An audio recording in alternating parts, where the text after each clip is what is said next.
Engine oil കൃത്യമായിട്ട് replace ചെയ്യാതെ വരുന്നുണ്ട്. ഇതിൻ്റെ എഞ്ചിൻ ഓയിൽ മാറിയിട്ട് ഇതേ 10,000 കഴിഞ്ഞ് എനിക്ക് 1000 കിലോമീറ്റർ അല്ലേ ഞാൻ കൂടുതൽ ഓടിയുള്ളൂ. വാഹനം ഡ്രൈവ് ചെയ്യുന്ന സമയത്ത് വളരെ സ്മൂത്ത് ആയിട്ടായിരിക്കും ഡ്രൈവ് ചെയ്യുന്നത്. എന്നാൽ ചില സമയത്തൊക്കെ എഞ്ചിനിൽ നിന്ന് നോയ്സ് കാര്യങ്ങളൊക്കെ വരാറുണ്ട്, അല്ലെങ്കിൽ സ്മോക്ക് കൂടുതൽ വരാറുണ്ട്, സൈലൻസറിൽ നിന്നൊക്കെ സ്മോക്ക് വരാറുണ്ട്. എന്നാൽ എന്തൊക്കെയാണ് ഇതിൻ്റെ പ്രധാന കാര്യങ്ങൾ? അല്ലെങ്കിൽ വളരെ സിമ്പിളായിട്ട് പറയാനാണെങ്കിൽ നമ്മുടെ വാഹനത്തിൻ്റെ എഞ്ചിൻ ഓയിൽ കൃത്യമായിട്ട് റീപ്ലേസ് ചെയ്യാതെ വരുന്നുണ്ട് സംഭവിക്കുന്ന പ്രശ്നങ്ങൾ എന്തെല്ലാം?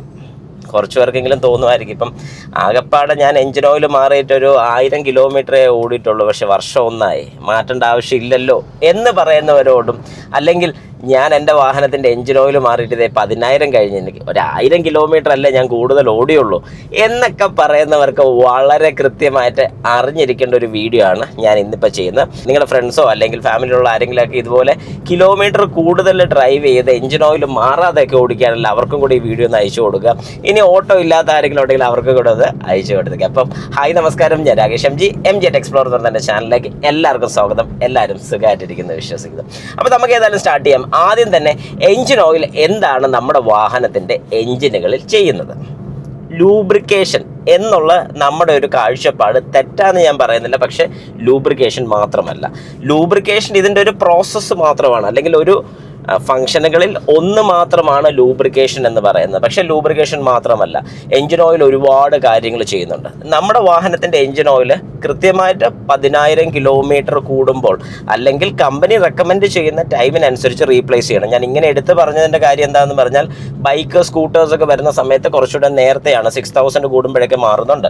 കാറിലൊക്കെ വരുന്ന സമയത്ത് 5,000-ഉം ചില വാഹനങ്ങൾ 15,000-ഉം ഉണ്ട്. പക്ഷേ എനിക്കിപ്പോഴും യോജിപ്പില്ലാത്ത ചില കാര്യങ്ങളിലൊന്നാണ് 15,000 കൂടുമ്പോൾ എഞ്ചിൻ ഓയിൽ മാറ്റുന്നത്. അതിൽ പല കസ്റ്റമേഴ്സും 15,000 കിലോമീറ്റർ കൂടുമ്പോൾ എഞ്ചിൻ ഓയിൽ മാറണമെന്ന് പറയുന്ന പല വാഹനങ്ങൾ യൂസ് ചെയ്യുന്ന കസ്റ്റമേഴ്സും 10,000 കൂടുമ്പോൾ മാറുന്നതായിട്ട് എനിക്കറിയാം.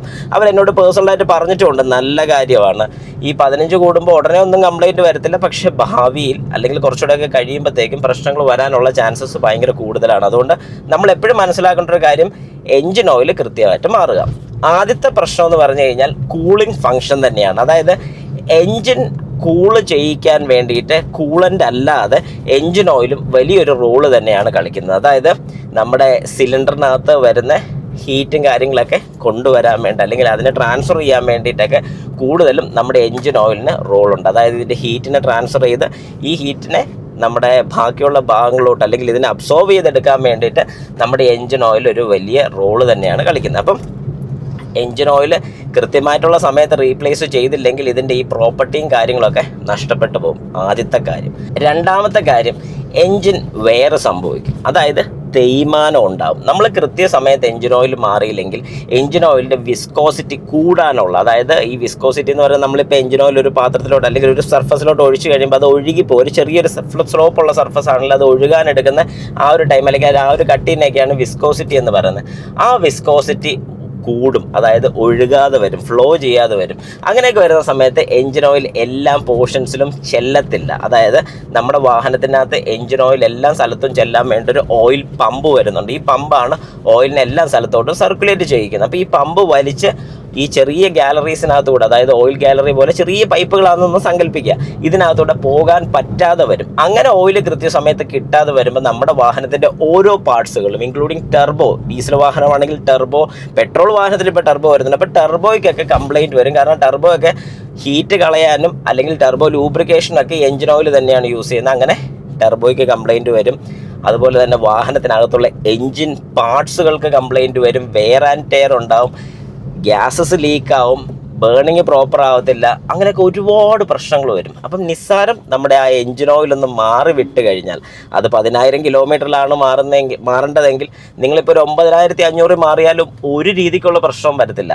അപ്പം മനസ്സിലാക്കേണ്ട കാര്യം എന്താണെന്ന് ചോദിച്ചാൽ, കൃത്യസമയത്ത് എൻജിൻ ഓയിൽ മാറുക. ഇനി മൂന്നാമത്തെ പോയിന്റ്, നമ്മുടെ വാഹനത്തിൻ്റെ പവർ ഔട്ട്പുട്ട് കുറയുകയാണ്. അതായത് എൻജിൻ ഓയിൽ വളരെ സ്മൂത്ത് ആവുന്ന സമയത്ത്, അല്ലെങ്കിൽ എൻജിൻ ഓയിൽ വളരെ സ്മൂത്തായിട്ട് എല്ലായിടത്തും ചെല്ലുകയാണ്, അതിൻ്റെ ലൂബ്രിക്കേഷനൊക്കെ കൃത്യമായിട്ട് നടക്കുകയാണെങ്കിൽ തന്നെ എൻജിൻ്റെ വർക്കിംഗ് വളരെ സ്മൂത്തായിട്ട് നടക്കുന്നതായിരിക്കും. അതേ സ്ഥാനത്ത് ഇപ്പോൾ എൻജിൻ ഓയിലിൻ്റെ കട്ടി കൂടുതലാണ്, എൻജിന് കൃത്യമായിട്ട് വർക്ക് ചെയ്യാൻ പറ്റുന്നില്ല, എൻജിന് തന്നെ അതിനകത്ത് ലോഡ് കൂടുതൽ സംഭവിക്കുകയാണ്. അങ്ങനെ ലോഡ് കൂടിക്കഴിഞ്ഞാലും വർക്കിംഗ് പ്രോപ്പർ ആകത്തില്ല, പവർ ലോസസ് ഉണ്ടാവുകയാണ്. നമ്മൾ കൂടുതൽ ആക്സിലറേറ്റ് ചെയ്തെന്ന് പറഞ്ഞാലും വാഹനം വലിക്കത്തില്ല. അങ്ങനത്തെ ഒരു പ്രശ്നങ്ങളൊക്കെ പലരും പറഞ്ഞ് ഞാൻ കേട്ടിട്ടുള്ളതാണ്. എൻജിൻ പുള്ളിംഗ് ലെസ് ഉണ്ടാകുന്നുണ്ട്. ഇതെല്ലാം പ്രധാന കാര്യങ്ങളിലൊന്ന് നമ്മുടെ എൻജിൻ ഓയിൽ തന്നെയാണ്. അതുകൊണ്ടാണ് പലപ്പോഴും നമ്മൾ സർവീസ് കഴിഞ്ഞ് എൻജിൻ ഓയിലൊക്കെ മാറിയതിന് ശേഷം ആക്സിലറേറ്റ് ചെയ്യുന്ന സമയത്ത് നല്ലൊരു പവർ ഔട്ട്പുട്ട് നമ്മുടെ വാഹനത്തിൽ നിന്ന് കിട്ടുന്നതിൻ്റെ പ്രധാന കാര്യങ്ങളിലൊന്ന്. അപ്പോൾ നിങ്ങൾ മനസ്സിലാക്കേണ്ട ഒരു കാര്യം എന്ന് പറഞ്ഞാൽ എൻജിൻ ഓയിൽ മാറണം. എല്ലാത്തിനും അവസാനം വരുന്നൊരു പോയിന്റ് ഇതാണ്. എൻജിൻ ഓയിൽ കൃത്യമായിട്ട് മാറിയാൽ പവർ ലോസ് ഉണ്ടാകില്ല. ഇനി നാലാമത്തെ കാര്യം, വാഹനത്തിന് എക്സസ് ആയിട്ടുള്ള സ്മോക്ക് ഉണ്ടാകുന്നില്ല. ഇത് സ്ലഡ്ജ് പോലെ ഫോം ചെയ്യുന്നുണ്ട്.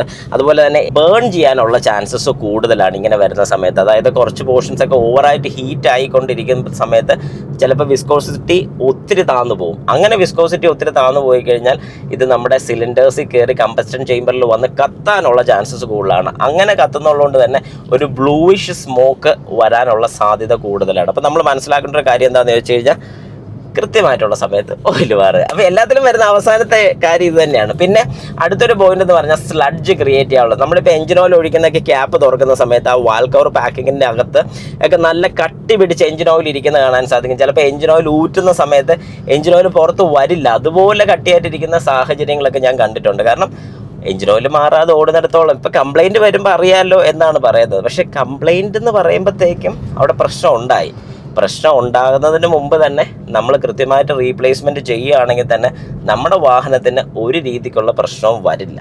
അപ്പോൾ അത് കൃത്യമായിട്ട് നിങ്ങൾ മനസ്സിലാക്കുക. ഞാനിപ്പോൾ ഈ പറഞ്ഞ കാര്യങ്ങളൊക്കെ വളരെ കൃത്യമായിട്ട് തന്നെ എഞ്ചിൻ ഓയിൽ മാറിയാൽ തീരാനുള്ള പ്രശ്നമുള്ളൂ. അതായത് ഒരു കാര്യം മാറാതെ വന്നതുകൊണ്ട് തന്നെ നമുക്ക് എന്ത് നഷ്ടങ്ങളാണ്, എന്തൊക്കെ പ്രശ്നങ്ങളാണ് നമുക്ക് അവിടെ സംഭവിച്ചത് നിങ്ങൾ മനസ്സിലാക്കുക.